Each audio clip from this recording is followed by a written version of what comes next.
The idea here is, in many respects, to send a message to the people of the city, but also the people of the state, I believe, that we are attempting to work together collectively because there were problems, as evidence in the article, but also as evidence in the work that we've all been doing individually, requires us to work together, and the depth of the problem clearly indicates that it is an issue of city and the state and the federal government working together to respond to a crisis that in many respects has itself a center point here in Philadelphia, but clearly is a statewide problem. And it's going to require resources. We're not going to run away from it. We're going to address that problem straight on. Resources are going to be necessary.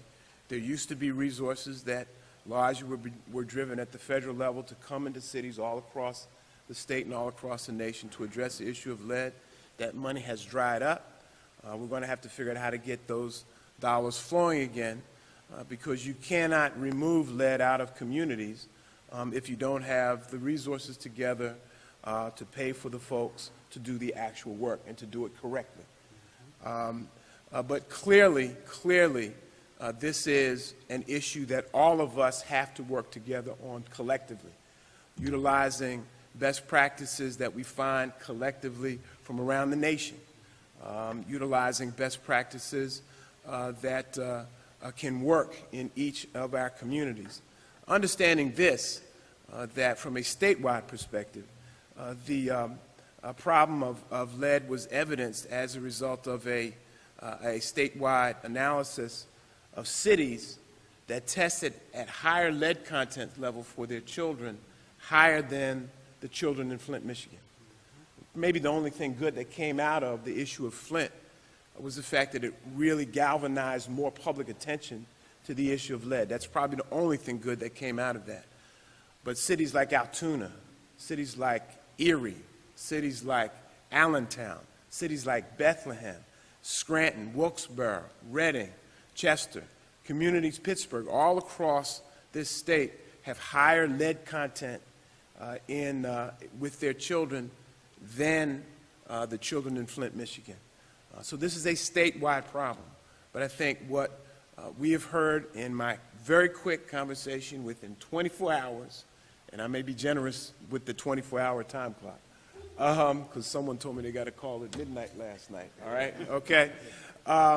Is the fact that we all need to work together to solve this problem and to address this problem and come to it at with some real solutions to have some tremendous impact all across the city. Earlier this year, in the spring of this year, I, along with my colleague, Senator Art Haywood, and a number of members of the Senate Democratic Caucus stood up and introduced a package of bills to try to move forward on this. I'm going to ask Senator Haywood if he could speak to that, and then we'll have other folks join in at both the city level and, of course, in Washington, and, of course, our community activists here. Senator Art Haywood. Thank you so much. So I'd like to thank Senator Hughes especially for providing leadership for here today, as well as for organizing the state senators to come up with a set of pieces of legislation to try to address the lead challenge in Pennsylvania. And I'd also like to thank my good friend Phil Lord, who's here, who's with the tenant with TURN.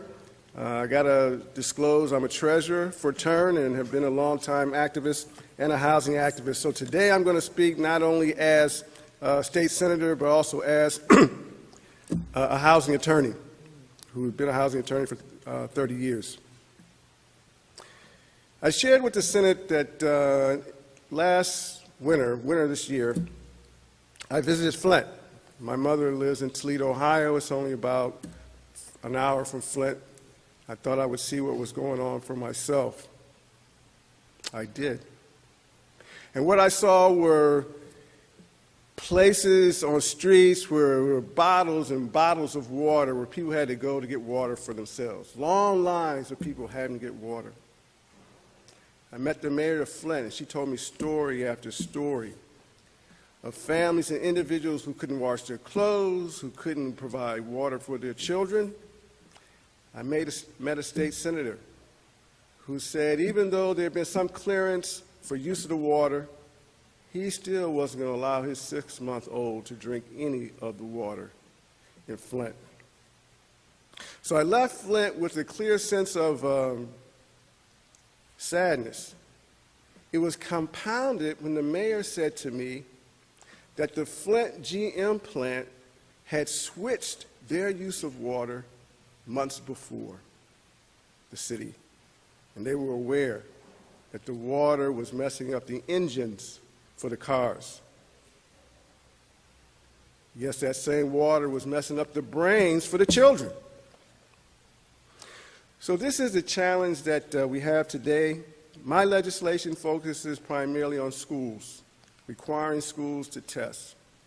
I'm glad to say that the City of Philadelphia, the school district, has made some progress. October of this year, the school district announced a plan to test all the water fountains in the 200 and some schools that they have.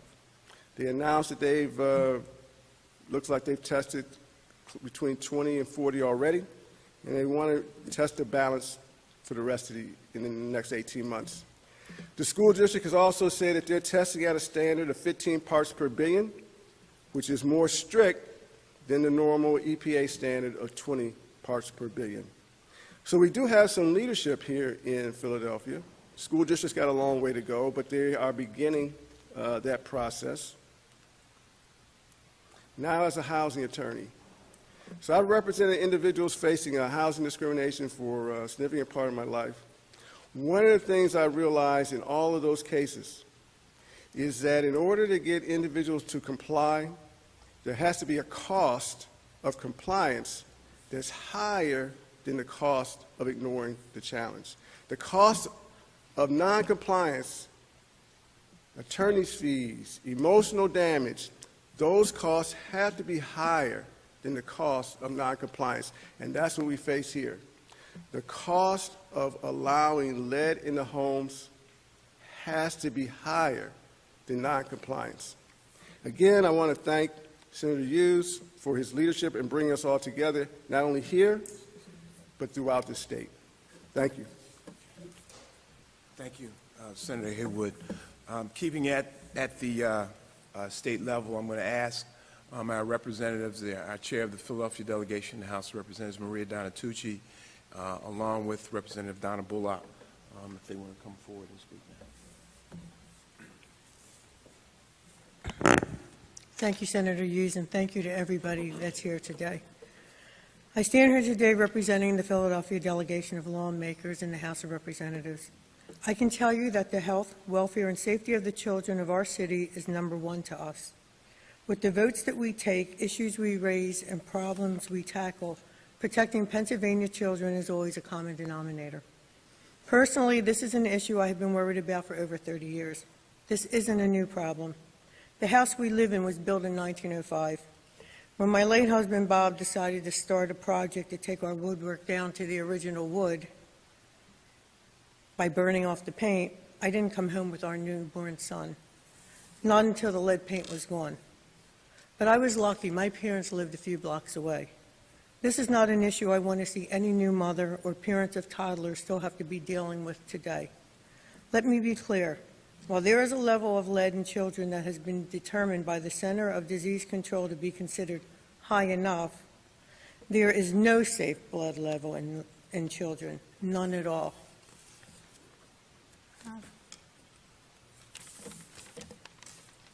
The only way to prevent lead poisoning is to remove the source of exposure. And if the only way to ensure we're resolving the source is to enact new laws, then that's what we need to do. As legislators, this issue is calling out to us that we must do more to protect and safeguard our children in our city and in our state. Thank you.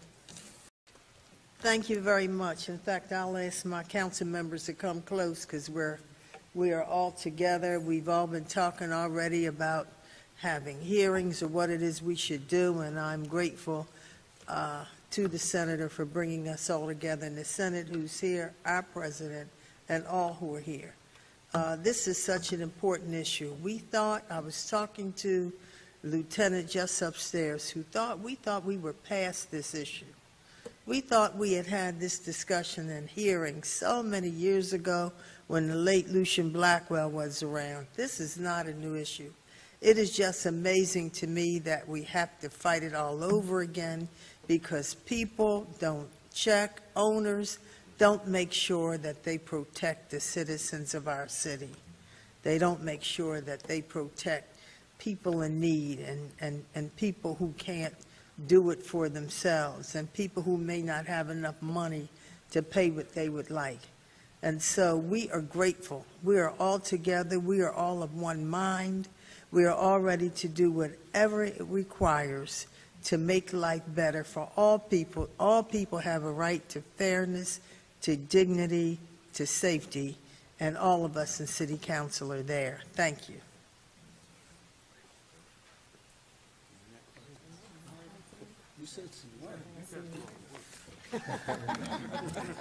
He said seniority, so we wanted our president to come up, but as a good leader, he puts everybody else up front.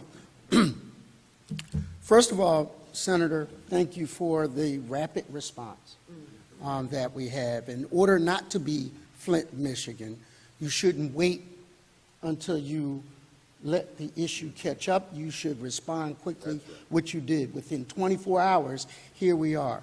And as Dwight Evans, soon-to-be congressman, said, government works better when we work together. So we don't have to do a memo. We're all here on the same page today. I wanted to assure you that this is not something new. Councilwoman Blackwell talked about Lucian Blackwell starting this effort, but also one of our colleagues who could not be here today, Councilwoman Blondell Reynolds-Brown, took on this issue full force. Working with the advocates that you see here today, began conversations, and it met with a lot of resistance, as I recall. A lot of people did not want the expense of encapsulation or detection or testing.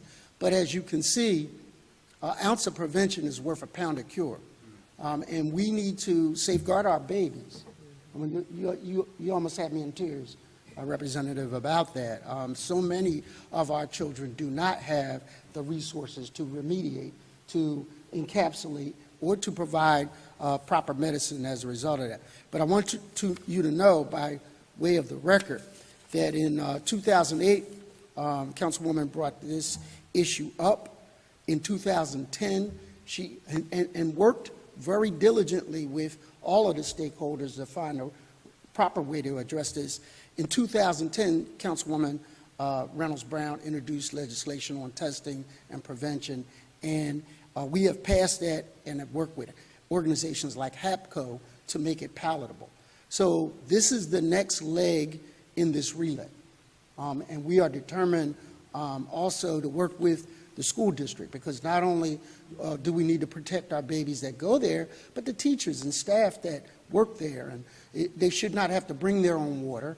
They should be able to deal with the public facilities provided. So this is not just one department. This is not just one level of government. It is all of us working together. And we're going to have to pay for it. At the end of the day, progress is not pay less. Sometimes we do have to pay attention first, and then to pay a little more to remediate and prevent. Thank you.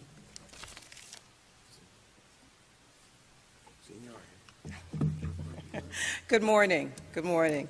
We are here today to fight for Philadelphia's children and to fight for children throughout the Commonwealth.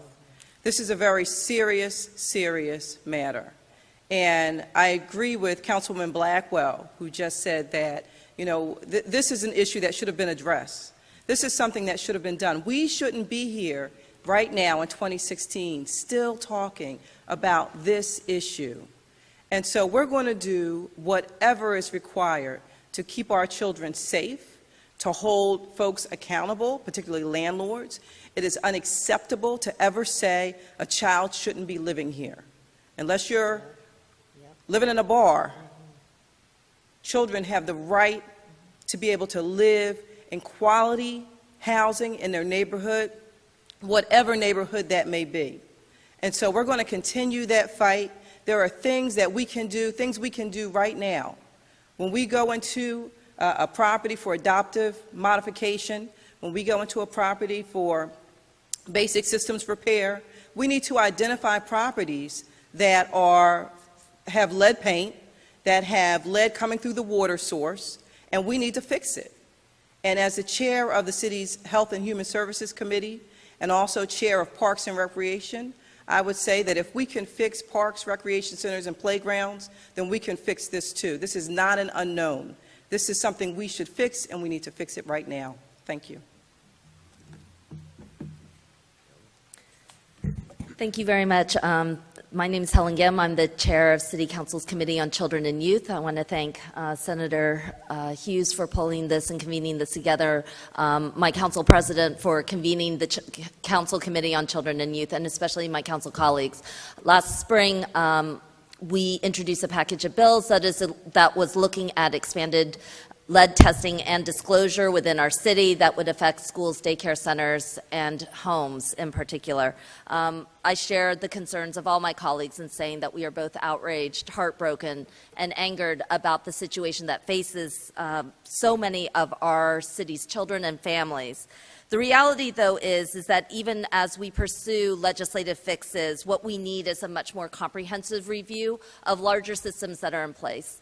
The lead poisoning crisis is, in fact, a public health crisis, but it works itself out through very private venues. I mean, the housing market is a private market. The water lines that go into homeowners are the responsibility of those homeowners. So we need to be a lot more thoughtful about how we're looking at larger systems that are deeply impacting the situation. That's why this week I intend to introduce a resolution to authorize hearings on the crisis of substandard housing faced specifically by low-income tenants. We need to examine more clearly what we are going to do to ensure safe and stable housing for families, and we may be even looking at expanding a tenant's right to counsel. Lead is, after all, the leading indicator of an even larger problem, that people live in homes without functioning heat, with exposed wires that are at risk of catching fire, with plumbing defects. And unless we change the power dynamics and make it safe for tenants to assert their rights, very little will change. New York City has actually led the way in recent years in establishing a right to legal help for tenants in particular, and we want to understand better and learn from their model. I also look forward to working with the mayor, my council colleagues, and other stakeholders to establish a lead commission for the city of Philadelphia. We can and must do more to protect the health and well-being of our children and families, but it is going to take a heavy lift amongst all of us. I'm especially glad to have our new incoming congressman, our state leaders who are here, because the city cannot pick this up on its own. This has got to be a heavy push at both the state and federal level in particular, that this country needs to pay attention to the aging infrastructure and serious needs of its large cities. We're the path. And how we figure this out is a path to the future of how we're going to take care of our children and this nation. Thank you.